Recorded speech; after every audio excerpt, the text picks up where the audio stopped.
Hello, Alicia here. I am going to talk to you about confidence today, particularly when it comes to writing your blog. So I am aware that some of you may be doing all the blogging, but then afterwards, after you've finished writing, you get this yucky feeling in your stomach and you're like, oh, I know what I've written, but will others like what I've written? Or will it be well received? Or what if it totally misses the mark? Or what if nobody likes it? What if it gets no traction or no activity on it? So you start self-doubting, you start wondering about what you've written because you're no longer in that free-flowing creative space in your mind.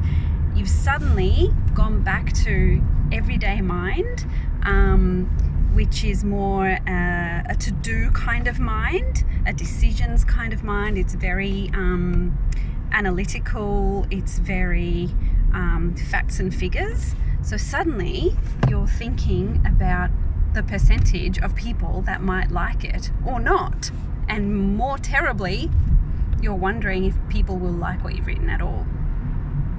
So let's unpack that today. Okay, that's what I'd like to unpack with you today. So maybe go grab pen and paper. I don't know how long this will take. I'm really doing this with no plan at all. I just want to have a chat to you, with you. So go get a piece of paper and a pen and let's do it together. So let's unpack why we might feel not confident. We're feeling a lack of confidence immediately after we've written our blog.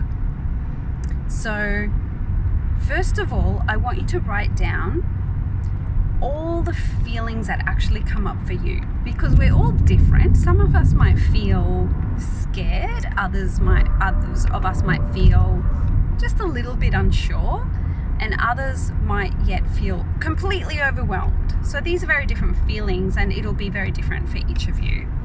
So take the time now, feel free to pause the video and write down all the feelings that you can think of that come up for you after you've written a blog. Okay, so now that you've done that, I want you to go through those emotions that you've just described, and I want you to have a think about the first time in your life that you ever felt this way. And you might be drawn back to a memory from childhood or back to a memory from teenagehood. And I want you to sit with that story, sit with that situation that you experienced and actually go through it again. Take the time now to write it down. Write that story down. So tell us, or tell yourself in this writing, what it was that happened, who was involved, and what caused those feelings of uncertainty, or those feelings of fear, or those feelings of overwhelm in you, and describe the situation exactly. Okay, so feel free to pause the video and go through that for yourself now. Now that you've finished doing that, what often happens is we experience emotions in our adulthood that actually stem from the first time that our body taught us this emotion was meant to be felt at such a time. So for example, when we feel really unsure, I don't know what my hair's doing today. When we feel really unsure, say, let's go with the emotion of fear. Let's say that you've just written a blog, you've put your heart and soul into it, and suddenly you're thinking, oh, I'm a little bit scared now. I don't actually want to put this out into the world. I don't want to upload it to my website. I don't want to share it to my Facebook page. I don't want to share it even onto my profile because friends and family will read it and I don't want them to know what I've written. Should I even share that story with the world? I'm not sure anymore. And so you're going through all of this. It often stems from the emotion that you first felt when you were a child at some point. So for me, because I'm not saved from these feelings and emotions after writing my own stuff, even though I actually get good feedback on my writing regularly, I still go through those feelings. So I might recall a memory that I might have written a story that I felt really proud of for creative writing in grade 2, and then taken it to my teacher, who always treated me with such love and kindness. But then she turned around and said to me, "Why did you draw pictures all over this story?" Right? Just something loosely based on another experience I had.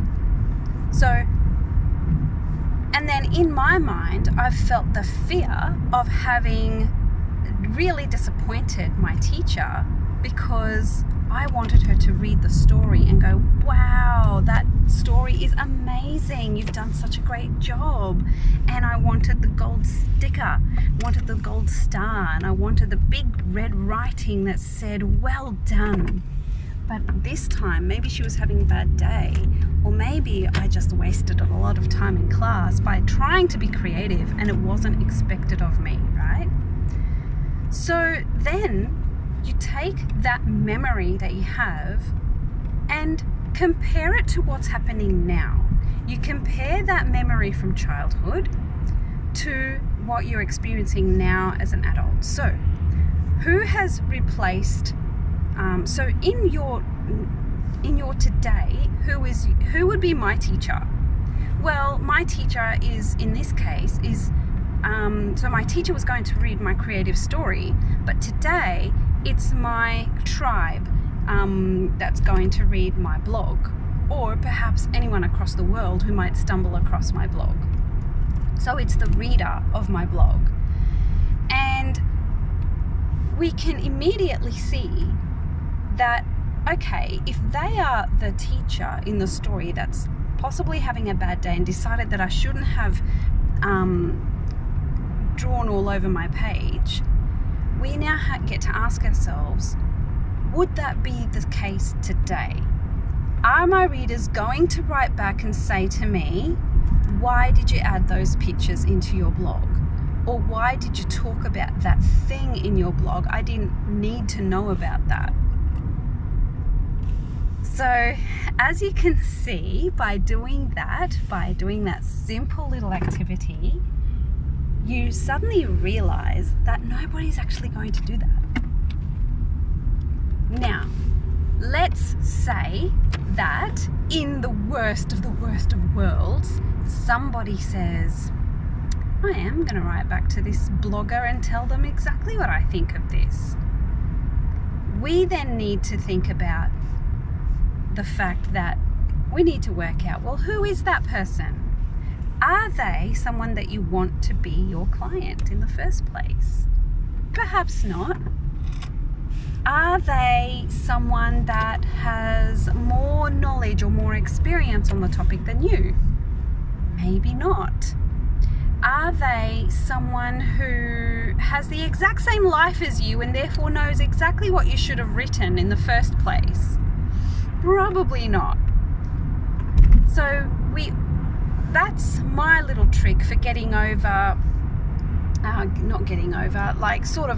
overcoming those little fears that crop up. Because by realizing that nobody's actually going to berate you for what you've written, A. B, nobody's going to go, "Meh, I can't be bothered with this person anymore." And even if they do, they're not someone you wanted as a client in the first place. They're not someone you wanted in your tribe in any way.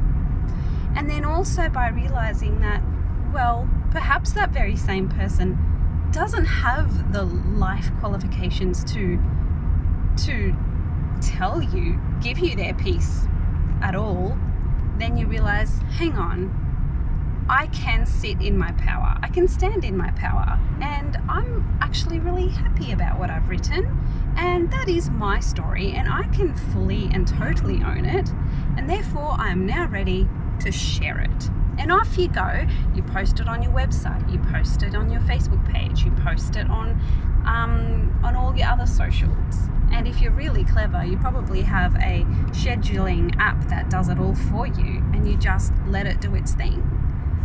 But you can see how you can very quickly, just by taking a little moment and thinking about that first time you ever felt that fear or uncertainty and matching it to what's happening today, it can give you your sense of power right back. So go forth and share what you have to say. Have a wonderful day.